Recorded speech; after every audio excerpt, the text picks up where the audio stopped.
Renungan Harian 19 Februari dari buku This Day in Baptist History dengan judul Kaum Baptis Amerika diperhadapkan dengan misi. Laksan diambil Mazmur pasal 119 ayat 89, 105 dan 130. Tahun itu adalah tahun 1808 dan walaupun masih belum bertobat, Adoniram Judson mengajukan diri untuk masuk ke Andover Theological Seminary.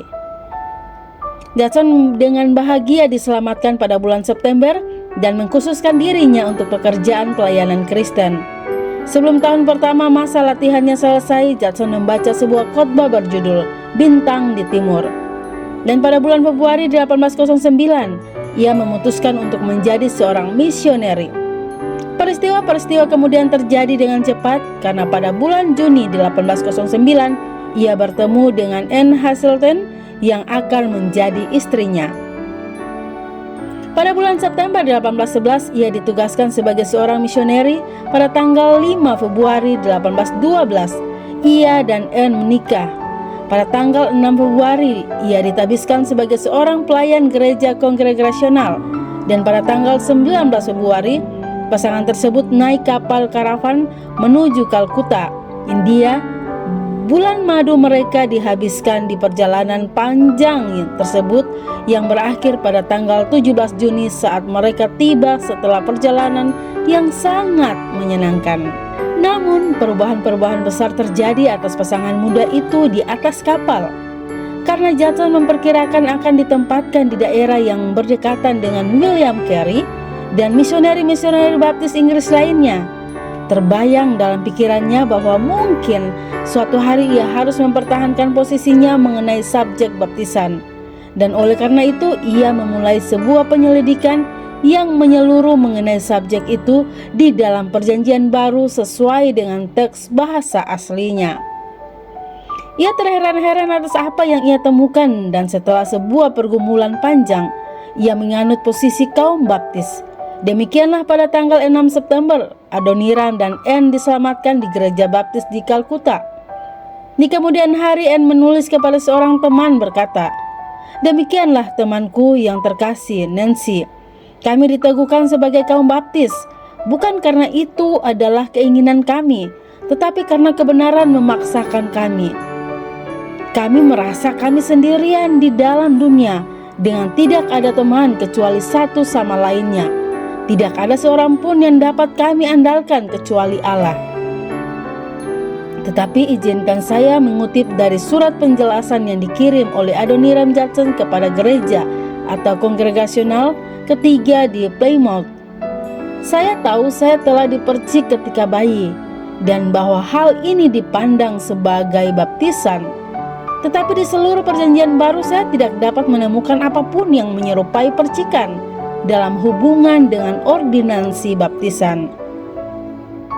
Nampak bagi saya jika seseorang yang sederhana tanpa sebelumnya memiliki informasi tentang subjek itu membaca perjanjian baru, ia tidak akan pernah menemukan pemikiran bahwa baptisan dilakukan dengan percik. Ia akan menemukan bahwa baptisan dalam setiap kasus yang digambarkan dengan jelas dilakukan di sungai-sungai, dan orang-orang yang terlibat digambarkan turun ke dalam air dan keluar dari air. Dan tentunya mereka tidaklah terlalu bodoh untuk melakukan hal tersebut untuk tujuan pemercikan." Berkenaan dengan kata itu sendiri yang diterjemahkan dengan baptisan, sebuah penyelidikan kecil meyakinkan saya bahwa arti sebenarnya dan yang paling tepat adalah penyelaman atau immersion atau pencelupan atau dipping.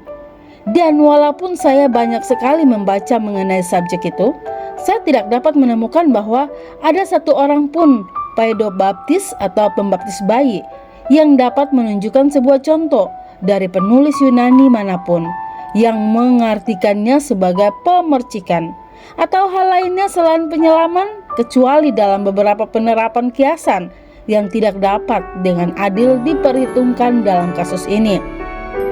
Melalui pengalaman ini, kaum baptis di Amerika mengorganisasikan diri pada tahun 1814 untuk mendukung pekerjaan misi di seluruh dunia. Sungguh 19 Februari hari ini adalah suatu hari yang menggentarkan Februari dalam kisah sejarah baptis kita. Renungan tambahan Dr. Sontoliau. Poin pertama, Adoniram Judson disebut misioneri pertama Amerika Serikat. Tadinya dia bukan seorang baptisan melainkan dari gereja kongregasional yang baptis percik. Tetapi setelah menyelidiki Alkitab dengan teliti sepanjang perjalanan di kapal sekitar 4 bulan, dan karena cinta kebenaran, dia meminta dibaptis selam ketika tiba di Kalkuta. Ada orang yang dengan segala daya upaya melakukan akrobat logika melawan kebenaran, memakai arti kiasan dan arti idiomatik dari kata baptiso untuk membenarkan cara membaptis dengan tetesan air di kepala.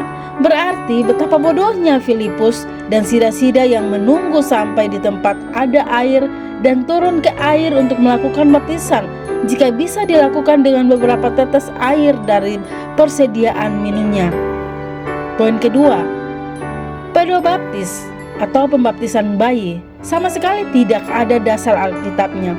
Dulu saat mereka keluar dari Katolik karena tersentak oleh kegilaan Katolik yang menjual surat pengampunan dosa, doktrin keselamatan mereka masih menyelamatkan sehingga masih banyak orang yang lahir baru di gereja mereka.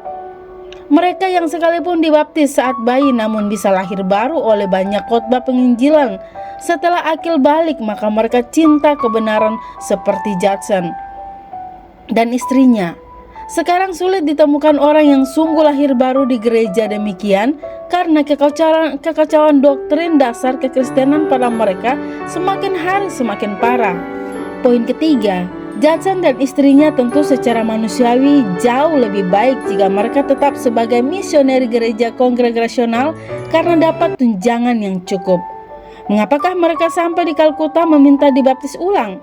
Dan sejak saat itu kehidupan mereka sangat menderita karena mereka langsung dipecat sementara di pihak gereja baptis belum siap mensupport mereka. Hanya ada satu alasan, mereka lebih mengasihi kebenaran daripada segala hal yang lain.